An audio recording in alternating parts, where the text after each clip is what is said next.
Setelah Wang Lin meninggalkan Sekte Awan di bawah tatapan sedih Lin Muan yang melihat akan kepergiannya, Wang Lin pun memutuskan untuk melesat terbang ke arah timur. Dengan tujuannya kali ini adalah menemukan peta susunan perpindahan kuno dan peta planet Sujaku, bertujuan kembali ke kampung halamannya, yaitu wilayah negara Zhao.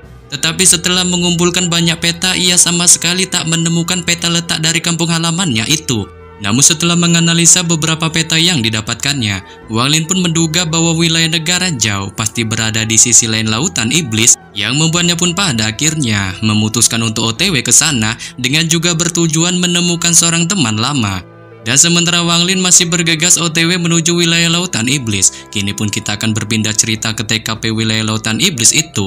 Yang mana pada saat ini, di bagian dalam lautan iblis di luar kota bernama Suande, berdiri seorang praktisi berjubah putih menatap ke arah kejauhan di depannya dengan penampilannya kali ini setengah tuir, memiliki paras yang bisa dibilang begitu tampan melebihi John Wick. Setelah waktu yang lama beliau terus menatap ke arah nun jauh di depannya, ia pun memutuskan untuk perlahan-lahan turun di sepanjang tembok kota, dan begitu ia mendarat, dua orang sejoli yaitu pria dan wanita pun segera menyambutnya. Dengan si pria memiliki penampilan kecil berpunggung bungkuk, menyerupai seorang manusia kerdil, sementara wanita di sebelahnya memiliki paras penampilan yang begitu glowing, memancarkan aura tangguh seorang pahlawan wanita. Dengan keduanya kali ini mengenakan jubah biru yang sama, saat dari kelihatannya mereka tampak berasal dari sekte yang sama. Melihat kemunculan kedua sejoli ini, si pria parubaya berjubah putih sebelumnya pun segera menatap keduanya, sebelum kemudian menanyakan mengenai gerangan sesuatu apa yang sedang terjadi pada mereka.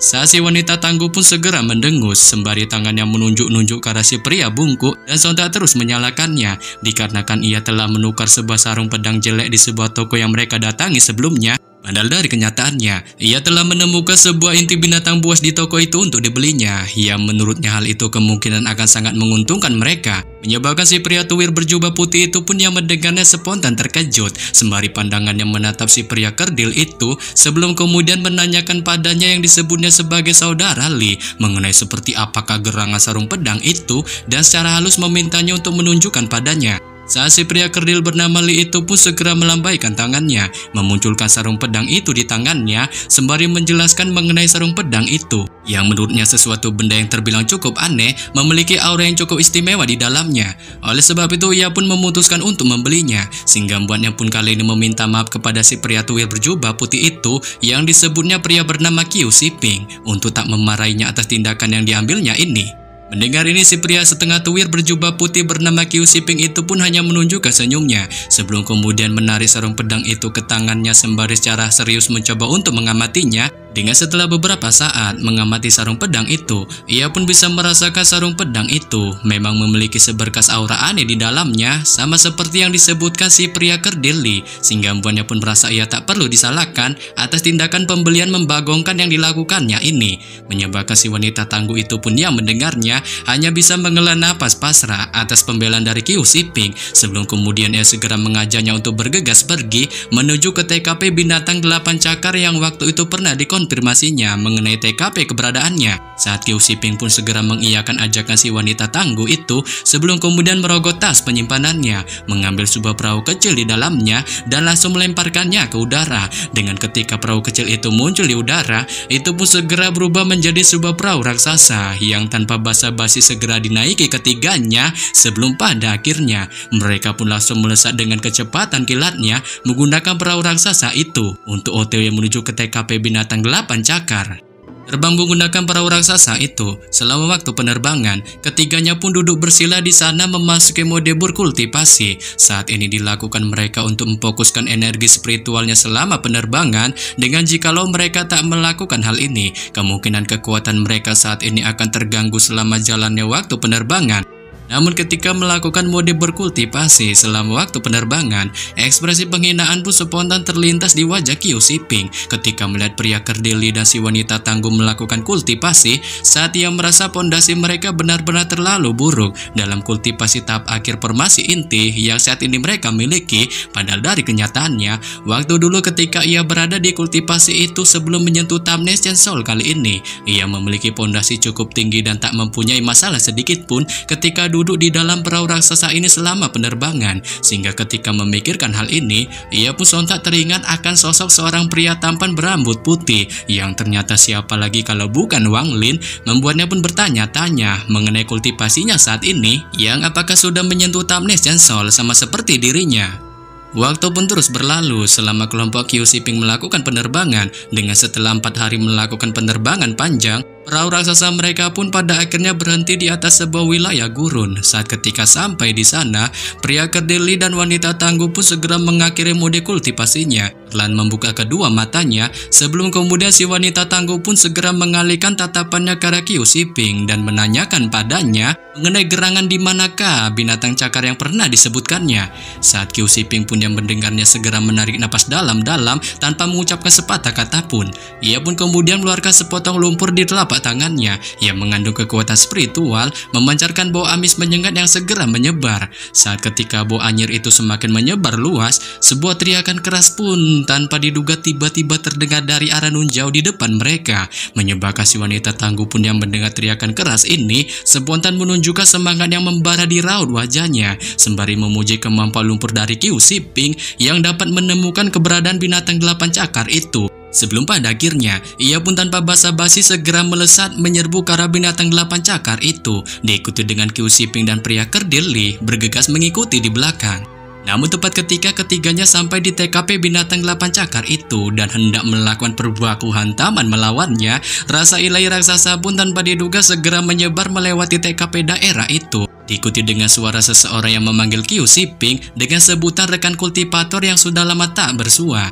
Saat Qiu Shiping pun yang mendengarnya spontan terkejut terheran-heran sebelum kemudian menanyakan pada si suara itu mengenai gerangan dirinya yang apakah mengenalinya. Tetapi baru saja pertanyaan itu dilontarkan Qiu Shiping, pada saat yang sama sesosok pemuda berambut putih pun perlahan melesat muncul di TKP mereka hanya dalam hitungan detik. Dengan ketika melihat sosok ini lebih dekat di hadapannya, Qiu Shiping pun spontan melungut terbelalak keheranan mengetahui sosok itu ternyata secara mengejutkan adalah Wang Lin.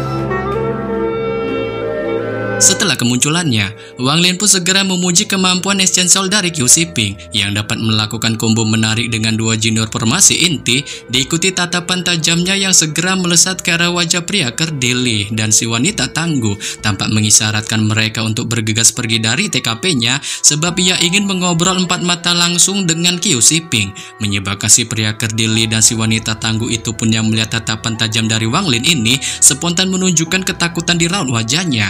Dengan pada akhirnya, keduanya pun memutuskan melesat mundur menjauh untuk kemudian kembali ke TKP perahu raksasa.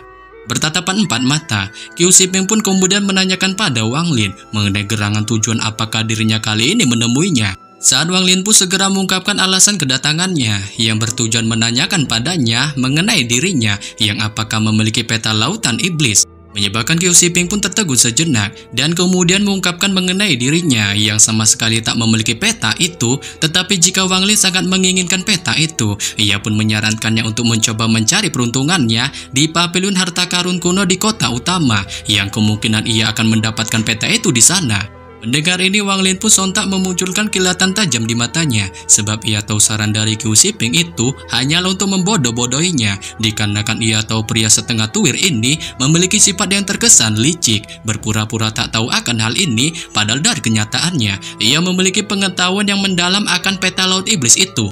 Oleh sebab itu mencoba mendesak Qiu Shiping agar mengatakan yang sebenarnya. Wang Lin pun mencoba memunculkan bumbu-bumbu ancaman padanya dengan mengajaknya untuk ikut bersamanya ke wilayah kota mencari peta laut iblis seperti yang disebutkannya. Dan jikalau ia tak sedikit pun menemukan benda itu, tak hayal dirinya bertekad akan menghabisi kedua juniornya, yaitu pria kerdil Li dan si wanita tangguh. Sontak saja mendengar ancaman dari Wang Lin, Qiu Shiping pun spontan merenung sejenak di balik kepanikan yang perlahan mulai terpancar di raut wajahnya sebelum kemudian merasakan ketakutan akan ancaman dari Wang Lin ini. Ia pun memutuskan mengungkapkan kebenaran padanya mengenai letak peta laut iblis itu. Saat segera ia mengeluarkan sebuah batu giok kosong di tangannya, menempatkan batu giok itu di dahinya dan mulai mencetak peta berdasarkan semua ingatannya. Dengan setelah memasukkan semua ingatannya itu ke dalam batu gioknya, ia pun segera menyerahkan batu giok itu kepada Wang Lin sembari memberitahukan mengenai batu giok itu berisi semua pengetahuannya tentang wilayah laut iblis yang pada saat itu pernah dikunjunginya. Mungkin ada beberapa kesalahan di dalam batu giok itu, tetapi ia merasa itu tak terlalu banyak,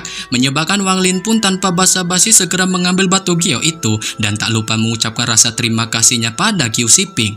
Saat Qiu Shiping pun yang mendengarnya hanya menunjukkan senyum menawannya, dengan pada akhirnya ia pun memutuskan untuk pergi dari hadapan Wang Lin, diikuti dengan teriakan kerasnya yang memberitahukan Wang Lin bahwa ia sama sekali tak akan menipunya berdasarkan informasi dari batu giok yang diberikannya itu. Bersama setelah kepergian Qiu Shiping, Wang Lin pun segera mengamati batu giok pemberian Qiu Shiping di tangannya dan mencoba memindainya dengan akal ilahinya. Saat ia menemukan batu giok itu berisi peta yang sangat rinci mengenai laut dalam, yang bahkan ada juga sebuah lokasi susunan perpindahan kuno di dalam wilayah laut itu, membuatnya pun tak percaya bahwa tidak ada kebohongan di peta ini.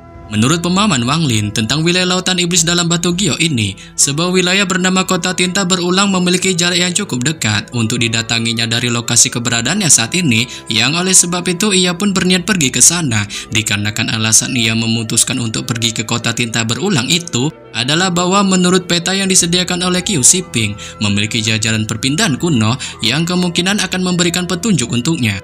Melesat terbang menuju Kota Tinta Berulang. Selama jalannya waktu penerbangan, Wang Lin pun terus melewati segala rintangan yang menghadangnya dan juga menghabisi beberapa binatang roh kualitas tinggi untuk kemudian langsung diserap ke dalam jiwanya, memungkinkan jiwanya bertambah kuat. Dengan setelah melakukan perjalanan cukup panjang, ia pun pada akhirnya tiba di sebuah lokasi gelombang perpindahan kuno dan dihadapkan dengan sebuah lembah yang cukup luas di bawahnya. Mata Wang Lin pun menatap secara tajam lembah ini dengan kesunyian di dalamnya, yang bahkan tidak ada jejak bau binatang buas di sini, membuatnya pun spontan diselimuti perasaan aneh. Mengamati TKP dalam lembah itu, Wang Lin pun merenung sejenak sebelum kemudian mengarahkan jarinya ke alisnya, memunculkan seekor iblis berbentuk kera yang didapatkannya di sekte awan langit waktu itu. Dengan ketika kemunculan si iblis kera itu, beliau pun segera memunculkan raungan kerasnya saat Wang Lin pun segera memerintahkannya untuk bergegas memasuki lembah itu, mencoba memeriksa isi di dalamnya. Dengan setelah beberapa saat melakukan pemeriksaan, kera iblis itu pun tak menemukan sesuatu aneh di dalamnya, yang membuat Wang Lin pun tanpa basa-basi pada akhirnya bergegas melompat masuk ke dalamnya.